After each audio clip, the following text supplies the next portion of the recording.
In a world where men tremble at his shadow and blood pays for every mistake, a 10-month-old baby girl reaches up and treats the most dangerous man in Asia like her favorite stuffed animal. The air in Kang Min-jae's marble hallway was always 10 degrees colder than the rest of Seoul, a silent warning to anyone who dared to linger. Zara Thompson knew this chill well. It was the atmosphere of a man who ruled through fear, and it was the reason she kept her head down and her daughter, Amara, tucked away in the shadows of the industrial kitchen. In a world where men trembled at Min-jae's shadow and blood paid for every minor infraction, Zara was a ghost, a widow covered in the dust of honest labor, clutching her child as if she could hide her from the darkness of the mansion. The Kang estate was a place of oppressive, silent opulence, where the air smelled of expensive cologne and the metallic tang of gunpowder. The heavy mahogany doors slid open with a sound like a guillotine, and Kang Min-jae walked through, a scarred titan flanked by armed lieutenants whose only job was to kill. Zara's heart hammered against her ribs as she stood frozen, desperation in her eyes, holding Amara against her apron. But the dragon of the underworld didn't see a threat. He saw a 10-month-old baby girl who didn't know enough to be afraid. In a moment that stopped the breath of every guard in the hall, Amara didn't scream or recoil from his tattooed face. Instead, she lunged forward with a toothy giggle, her tiny, soft hands reaching up to grab the jaw of the most dangerous man in Asia, as if he were nothing more than a favorite stuffed animal. The power dynamic of the city's most feared household shifted in a single heartbeat. The monster had been conquered by a child who saw a hero where the rest of the world saw a ghost. Zara Thompson was a widowed expat and former academic in Seoul, is down to her last one when she is forced to bring her 10-month-old daughter, Amara, to her shift at the fortified estate of Kang Min-jae, while Zara attempts to work covered in the dust of the estate's massive industrial kitchen. Amara escapes her playmat and crawls directly into the path of Min-jae and his armed. In a moment that freezes the entire household, the baby doesn't recoil from Min-jae's scarred, tattooed face.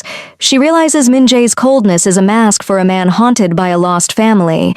When a rival syndicate targets the estate, Min-jae must decide if he will remain a monster or become the protector this mother and child believe him to be. Before the guards can intervene, Amara lunges forward. Instead of the screams that usually follow Min-jae, there is a giggle. The dragon freezes as the baby's small hand finds the scar on his cheek. For the first time in a decade, Min-jae doesn't reach for his weapon. He looks at the mother, trembling and ready to die for her child, and then back at the baby who sees a hero where everyone else sees a ghost. The power dynamic of the mansion shifts in a single heartbeat. The man who owns the city has just been conquered by a child who doesn't even know his name.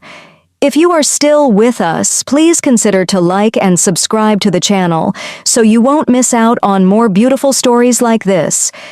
And also, please drop in the comment section where you are watching us from. Let's unite together. Thank you, and let's continue. The scent of industrial bleach and scorched starch usually masked the scent of Zara's fear, but today, the air in the Kang estate felt dangerously thin. Zara Thompson moved with a frantic, silent rhythm, her hands covered in white flour as she prepped the morning's artisanal loaves for the household staff. On a small, colorful play mat tucked beneath the heavy steel prep table, 10-month-old Amara was a burst of forbidden life in a house that demanded total invisibility. Zara had spent 3 weeks perfecting the art of being a ghost, a widow scrubbing the edges of a world that didn't want her there. The sudden, rhythmic thud of combat boots against the marble outside sent a jolt of ice through Zara's veins. It was a surprise inspection, a display of controlled violence that Kang Min-jae used to ensure his fortress remained absolute. Zara lunged for Amara, scooping the child against her apron, her flour-smeared hands leaving white streaks against the baby's dark curls. She was a woman built of desperation, her body becoming a shield between her daughter and the darkness of the mansion. "Stay quiet, my love," Zara whispered, her voice barely a tremor as she pressed Amara's face into her shoulder. The kitchen doors hissed open, and the light from the hallway caught the glint of sidearms and the cold, unblinking eyes of Minjae's security detail. Zara stood perfectly still, her heart hammering against the baby's chest. To the guards, she was just the help, a flour-smeared non-entity. But to Amara, the tension was a game. Just as the lead guard turned his gaze toward the shadows beneath the prep table, Amara let out a sharp, joyful squeal. Zara's grip tightened, her eyes closing as she waited for the fallout of her broken invisibility. The guard's hand moved toward his holster, his face hardening into a mask of professional malice. Zara realized then that in this house, there were no accidents, only threats to be neutralized. She stepped out of the shadows, her chin lifted despite the terror, presenting herself and her child to the cold judgment of the dragon's men. She was no longer just a cleaner, she was a mother at war, and the first battle for Amara's survival had officially begun. The lead guard's hand hovered over his weapon, his eyes narrowing as he moved to radio the breach of protocol. But the kitchen doors hissed open again with a finality that silenced the room. Kang Minjae walked in, a storm-made flesh wrapped in a tailored black suit that barely concealed the lethal power beneath. He was a man of controlled violence, his jaw set, and his eyes, the eyes of a predator who had survived 17 attempts on his life, sweeping the staff with absolute coldness. Zara stood paralyzed, her flour-streaked hands trembling against Amara's back, as she felt the temperature in the room plummet. In the sudden, suffocating silence, Amara's curiosity outweighed Zara's terror. The infant felt the change in the air, but she didn't sense a monster. She saw a face that stood out from the sea of fearful uniformed staff. With a sudden energetic lunge, Amara squirmed out of Zara's slick flour-dusted grip. Before Zara could gasp, her daughter was on the floor, crawling with a determined, toothy grin toward the man the rest of the world called the Dragon. The lieutenants reached for their holsters, their instincts primed to eliminate anything that moved too fast toward their boss. "Stand down," Minjae commanded, his voice a low, terrifyingly soft rumble that made the guards freeze mid-motion. He looked down as the small child reached his boots, his face a mask of scarred titanium that usually sent grown men to their knees in prayer. Amara didn't hesitate. She used the hem of his expensive trousers to pull herself up, her tiny, soft hands reaching toward the jagged scar that ran along his cheekbone. The entire kitchen held its breath, expecting the worst. Instead, Amara's fingers, still white with the flour from her mother's apron, clapped onto Minjae's jaw with a sound of pure, innocent delight. The dragon froze. For the first time in a decade, a human being was touching him without fear or a hidden blade. He looked into the baby's brown eyes and saw an absence of warmth that matched his own history, yet her touch was filled with an inexplicable, terrifyingly calm trust. Zara's knees nearly buckled as she watched the most feared man in Seoul reach out, not to push the child away, but to catch her as she wobbled. His expression cracked, a brief flash of shock crossing his face before the mask slammed back down. "She is fearless," he observed, his gaze finally shifting to Zara, who stood in the shadows like a ghost of the life he once lost. The silence in the industrial kitchen was so absolute that the hum of the refrigerators sounded like a roar. Zara stood paralyzed, her breath hitched in her throat as she watched her daughter's flour-dusted fingers rest against the jagged scar on Kang Minjae's jaw. The guards remained like statues of cold marble, their hands still hovering near their holsters, waiting for the dragon to breathe fire. Zara expected a dismissal, or worse, a violent removal from the property she had spent 3 weeks trying to haunt like a silent ghost. Instead, Minjae's hand, large and etched with the tattoos of his rank, moved with a slow, deliberate grace. He didn't pull away. He supported Amara's small frame as she leaned into him, her toothy grin reflecting in the polished sheen of his black suit. The storm-made flesh seemed to still, his eyes fixed on the child with a depth of focus that suggested he was seeing something far beyond the marble walls of his estate.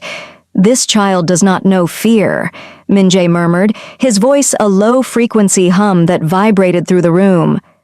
"That is a dangerous luxury in this house." He finally shifted his gaze to Zara, his expression neutral, but his eyes raking over her flour-smeared apron and the desperation etched into her features. Zara felt the weight of his judgment, a clinical evaluation of her worth and her peril. She opened her mouth to apologize, to beg for her job, to promise she would vanish and never bring Amara back. "Pack your things," Min-jae interrupted, his tone shifting back to the absolute authority that commanded an empire. Zara's heart plummeted, her knees nearly buckling at the thought of the eviction notice waiting at her apartment. But he wasn't finished. "You will no longer be scrubbing floors. Starting today, you and the child will move into the guest wing of the main house.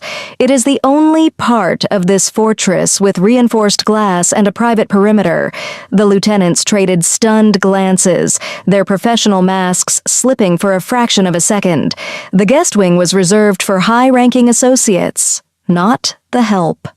Zara blinked, the dragon's mercy feeling more like a new kind of cage. "Sir? I don't understand. The child has marked me," Min-jae said, looking back at Amara, who was now patting his silk tie with sticky, delighted hands.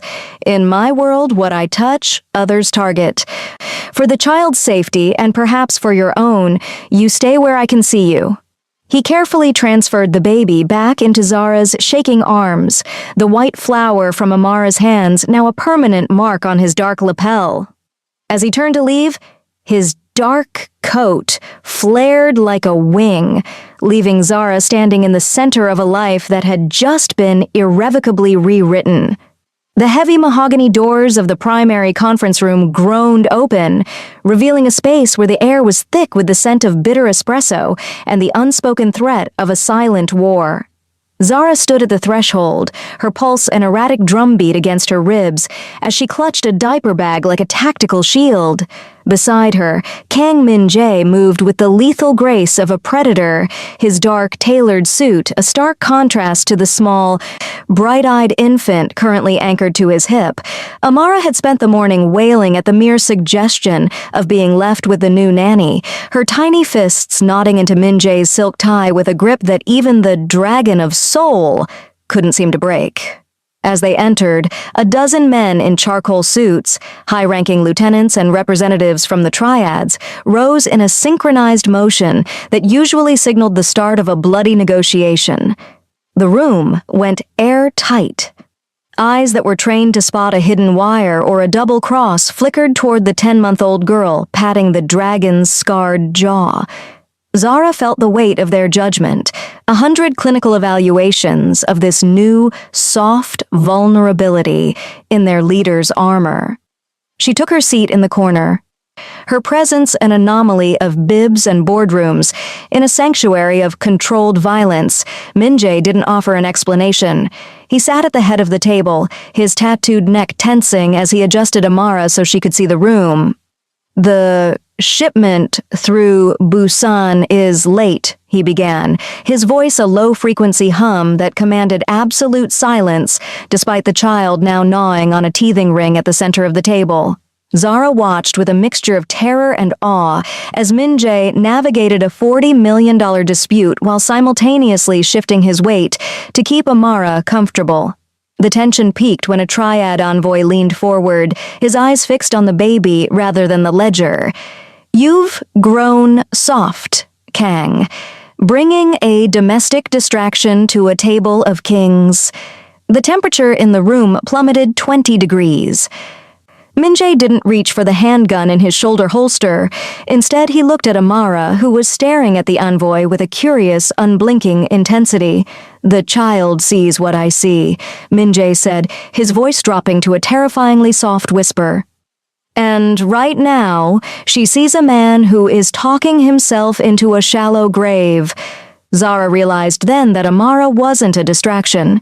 She was a litmus test for loyalty. As the envoy paled and backed away, Zara caught the briefest flicker of a ghost of amusement on Min-jae's face. The meeting continued, a surreal ballet of corporate crime and nursery rhymes, where the most feared man in Asia proved that his new found family wasn't a weakness. It was a new kind of weapon. The moon hung low over the Kang estate, casting long, blue-tinted shadows across the nursery that mirrored the cold glow of the command center where Zara had once scrubbed floors. Amara lay fast asleep in a crib of reinforced steel and silk, her breathing the only soft sound in a house built on silence. Kang Min-jae stood by the window, his dark silhouette a sharp contrast to the glittering Seoul skyline beyond the bulletproof glass. He had discarded his suit jacket, the collar of his white shirt open to reveal the intricate, dark tattoos that coiled up his neck like a warning. Zara entered the room, moving with the quiet grace of someone who had learned to navigate the controlled violence of the mansion without making a sound. She found Min-jae staring at the jagged scar on his own reflection, his fingers tracing the mark that Amara had claimed as her own. The dragon looked less like a monster in the moonlight and more like a relic of a war that had never ended. "She has your eyes when she's quiet," Min-jae said softly, his voice a low-frequency hum that didn't disturb the sleeping child. "But she has the spirit of someone who has never known a cage." He turned to Zara, the blue light catching the absolute absence of warmth that usually defined his expression. Except tonight, the mask was slipping. He told her then of a sister he had once tried to shield, a small girl who had been the only light in a world of concrete and blood. He spoke of the night that light was extinguished because he hadn't been fast enough or cold enough to stop the shadows. "I spent a decade turning myself into a storm so that nothing could ever touch me again," he whispered, his tattooed hand resting on the railing of Amara's crib. "I thought I had succeeded until your daughter grabbed my face and looked at me as if I were human." Zara watched him, her crippling fear beginning to dissolve into something more complex, a realization that they were both survivors of different kinds of wreckage. In the silence of the nursery, the dragon revealed his deepest secret. He didn't want Amara to be fearless because of his power. He wanted her to be safe because he had finally found something worth more than his empire. The silence of the estate was shattered at 3:14 a.m. by the rhythmic mechanical thud of a breaching charge echoing from the lower perimeter. Zara was thrown from sleep into a world of blue-tinted shadows and the cold electronic wail of the mansion's high-alert siren. She scrambled toward the nursery, her breath hitching as the controlled violence of Kang Min-jae's world finally tore through the front gates. The hallways, once filled with the scent of expensive polish, now smelled of ozone and cordite as the Park Syndicate's mercenaries made their move. Zara burst into the nursery to find Min-jae already there, a dark silhouette against the flickering emergency lights. He wasn't wearing his suit jacket. His white shirt was unbuttoned, revealing the intricate tattoos on his neck and chest that seemed to writhe in the strobe-like light. He held a submachine gun in one hand and Amara's diaper bag in the other, his expression a mask of scarred titanium. "The nursery glass is reinforced, but we are leaving," he commanded, his voice a low-frequency hum that cut through the chaos. "They aren't here for my ledgers, Zara. They are here for my heart." A window on the far side of the hallway exploded, raining deadly glass like snow. Zara lunged for Amara, scooping the wide-eyed baby into her arms, just as Min-jae pushed them toward a hidden seam in the mahogany wall. "The panic room code is 08 Amphiv," he whispered, his tattooed hand briefly touching Amara's cheek with a tenderness that defied the war raging around them. He looked at Zara, his dark eyes burning with a promise of total systemic erasure for anyone who crossed the threshold. "Do not come out until you hear my voice, only mine." As the hidden door hissed shut, sealing Zara and Amara in a vault of steel and silence, the last thing Zara saw was Min-jae turning back toward the hallway. He looked like the storm-made flesh, a man who had finally found something worth defending with more than just money. Outside, the gunfire erupted like thunder, a fierce showdown between the dragon and the ghosts of his past. Zara huddled on the floor of the panic room, clutching her daughter and realizing that in this house, the only thing more dangerous than the enemies at the gate was the man standing between them. Inside the panic room, the air was stale and tasted of cold metal, a sharp contrast to the chaotic, controlled violence unfolding on the other side of the steel. Zara huddled on the floor, her eyes fixed on a bank of monitors that displayed the estate's security grid in grainy, blue-tinted light. On the screens, she watched the dragon transform into a shadow of absolute systemic erasure. Kang Min-jae moved through the smoke-filled corridors with lethal precision, his white shirt stained with crimson as he cleared the estate floor by floor. He wasn't just a mafia boss defending territory, he was a man fighting for the found family he had discovered in the most unlikely of places. Amara sat on the floor of the vault, oblivious to the fierce showdown occurring above her, reaching for the flickering screens as if the violence were merely another game. Zara watched as Min-jae entered the master suite, his tattooed profile illuminated by the muzzle flashes of his weapon as he neutralized the final breach of the Park Syndicate. Every movement he made was a calculation of blood and cradle, ensuring that the path back to the nursery was cleared of every threat. The monitors showed the hallway where Zara had once scrubbed the marble. It was now a graveyard of glass and spent shells, a testament to the cost of crossing the man who had been conquered by a child's grin. As the last of the invaders fell, Min-jae leaned against the wall of the nursery, his breath coming in ragged, heavy bursts. Through the audio feed, Zara could hear the metallic clatter of his empty magazine hitting the floor, a sound that felt like a period at the end of a long, violent sentence. He didn't look at the cameras. He looked at the jagged scar on his jaw, the one Amara had claimed with her tiny, soft hands. The storm-made flesh was beginning to subside, leaving behind a man who looked almost human in his exhaustion. Suddenly, the intercom crackled to life, the sound of Min-jae's voice, terrifyingly soft but steady, breaking the oppressive silence of the panic room.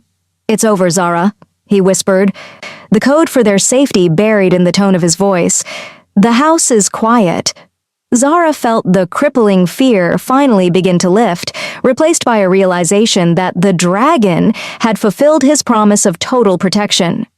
She stood up, clutching Amara to her chest, and prepared to walk back into a world that had been bathed in blood, but was now, finally, their own. The panic room door hissed open, and the scent of gunpowder and ozone rushed into the vault, clashing with the sterile smell of the safety Zara had just left behind. Kang Min-jae stood in the doorway, his appearance a jarring image of blood and cradle. His white shirt was torn and splattered with dark crimson, and the jagged scar on his cheek was now accompanied by a fresh, shallow cut that wept red down his jaw. He looked like a storm-made flesh that had finally been weathered, his breathing heavy and his tattooed neck tensing with the effort of remaining upright. Zara stepped out of the vault, her arms trembling as she held Amara. The mansion was silent again, but it was a heavy silence, the kind that follows an absolute systemic erasure. Min-jae didn't move toward them immediately. He seemed to hesitate, his dark eyes raking over his own blood-stained hands as if he were afraid his touch would finally stain the innocence he had just fought to protect. He looked like a monster who had forgotten how to be a man until he saw Amara's eyes widen in recognition. Amara didn't pull back.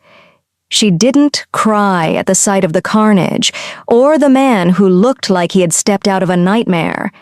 Instead, she lunged forward in Zara's arms, her tiny hands reaching out for Min-jae with the same terrifyingly calm trust she had shown in the kitchen.